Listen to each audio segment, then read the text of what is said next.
bien, parce que j'ai déjà failli la connaître. Voilà pourquoi. Oh, c'était qu'un affadissement de l'autre. C'était en 1953. N'arrivez pas!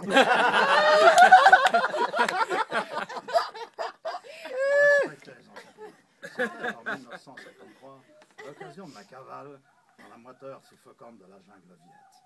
En cherchant des champignons, je m'étais aventuré dans une grotte obscure.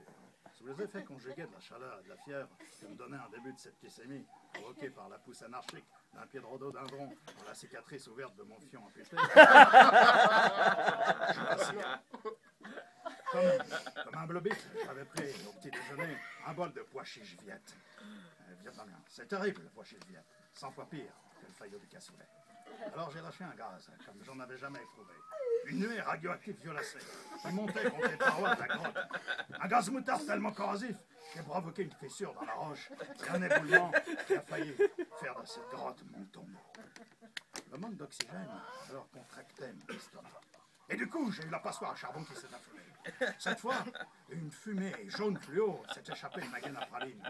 Fumée brûlante qui a mis feu au rhododendron, terrorisant les chauves-souris qui explosaient en plein vol quand elles passaient au-dessus de mon cratère à guimauve, d'où sortait des fumerolles rose fuchsia. J'étais à 2 doigts de perdre connaissance, quand un blaireau, tout suffocant, a tenté de trouver refuge dans ma coulisse à Quimper. N'arrivez pas! La pression était trop forte. Une déflagration terrible, suivie d'une traînée verte pomme, explosa la bête de mon tunnel à Benko, percutant les rochers qui bloquaient la sortie de la grotte, qui explosèrent sous le choc de l'animal de 60 kilos, catapulté à plus de 300 km/h. Voilà.